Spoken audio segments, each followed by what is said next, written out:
pequeña aldea caminaba el Nazareno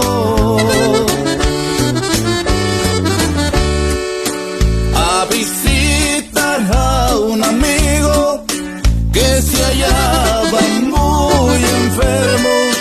Antes de llegar al sitio, ya su amigo estaba muerto.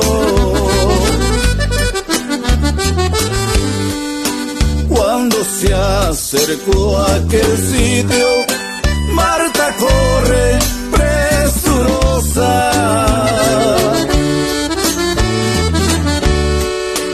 y se postra dolorosa a los pies del Nazareno. Padre, si aquí hubiera estado, mi hermano no hubiera muerto. ¿Dónde le pusiste? Dijo, y al sepulcro caminaron. Sobre la tumba una piedra que a su orden la quitaron.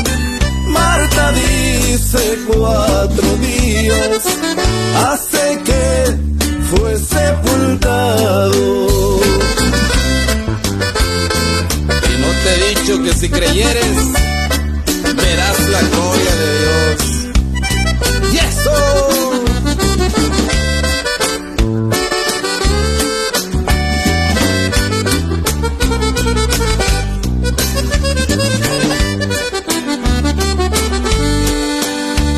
He dicho que si crees verás la gloria de Dios.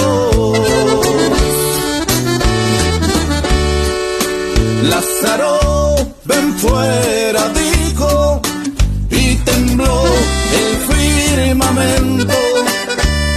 Se incorporó aquel cadáver. Lázaro ya no era muerto.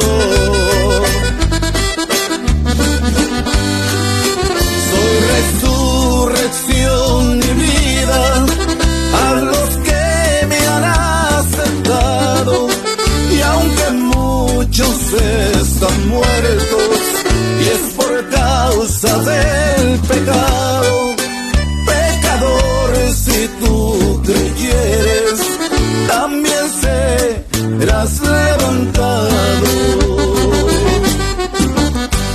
Ok, y ahí quedó este bonito corrido para todos.